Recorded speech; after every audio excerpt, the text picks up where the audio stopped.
निरंजना चौधरी ने लिखा है, प्रणाम अनंत श्री। मुझे बचपन से सांप और मनुष्य के मल के सपने बार बार आते रहे हैं। इन सपनों के साथ खास किस्म की गंध महसूस होती रहती है। मदर की डेथ के बाद वो अक्सर सपनों में आती हैं। मदर के सपने के साथ बार बार पानी के सपने आते रहते हैं और बार बार बाघ टाइगर का सपना आता है।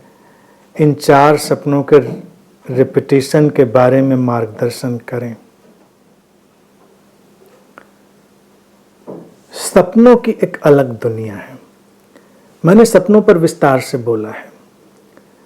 सपनों में सबसे पहली बात तो कि उनको अंधविश्वास में कन्वर्ट नहीं करना है, उनको सुपरस्टिशन नहीं बनाना है, हर सपने का विश्लेषण नहीं करना है। ये दूसरी सबसे महत्वपूर्ण बात है। सपने हमारे अवचेतन मन की भाषा है।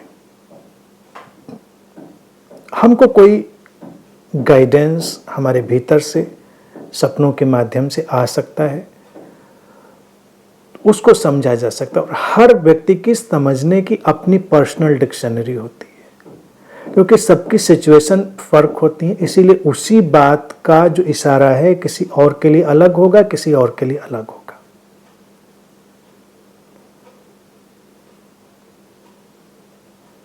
गंध आना, स्वाद आना, इन बातों से भी भ्रमित नहीं होना चाहिए, क्योंकि हमारा जो अंतर मन है वो हमारे लिए किसी भी इंद्रिय का कोई भी भ्रम रच सकता है। हम उसे महसूस कर सकते हैं। सपने एक बहुत इंटेंस फीलिंग के साथ हमारे भीतर आते हैं, तो हम उसको महसूस भी करने लगते हैं।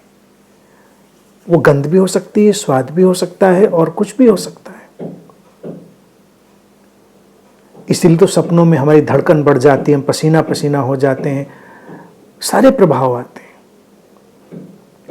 तमाम सपने मनुष्य ने ऐसे देखे हैं और ऐसे सिंबल्स के साथ कि वो पीढ़ी दर पीढ़ी वो प्रतीक चलते रहते हैं, ट्रांसफर होते रहते हैं। वो आर्कटाइपल सिंबल होते हैं। जुंग उनको आर्कटाइपल सिंबल कहता है।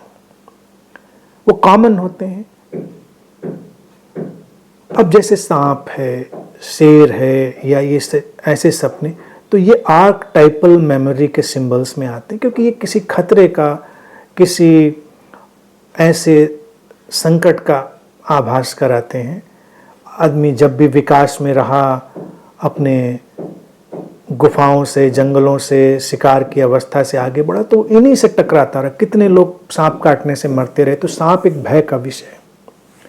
शेर वगैरह ये सब जीव भय का विषय रहे। असुरक्षा आती है। तो अपने जीवन पर इन सारी चीजों को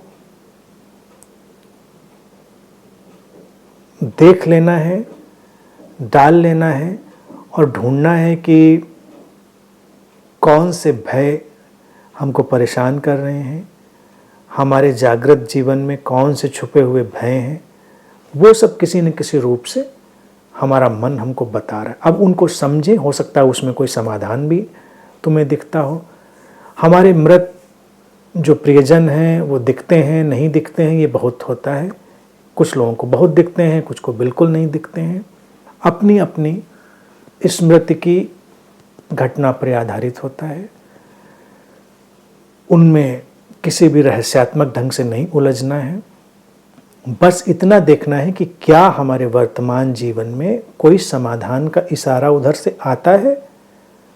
अगर वो आता है, तुम्हारी पकड़ में आता है, तो तुम्हारे लिए शुभ है। नहीं पकड़ में आता है तो उनको जाने दें। लेकिन ये जो टिपिकल सिंबल्स आपने लिखे हैं, इनसे इतना ही पता चलता है कि कोई असुरक्षा का और भय का वातावरण हमारे मन पर हावी है, और मन हमें लगातार उसके प्रति सचेत करने की कोशिश करता है।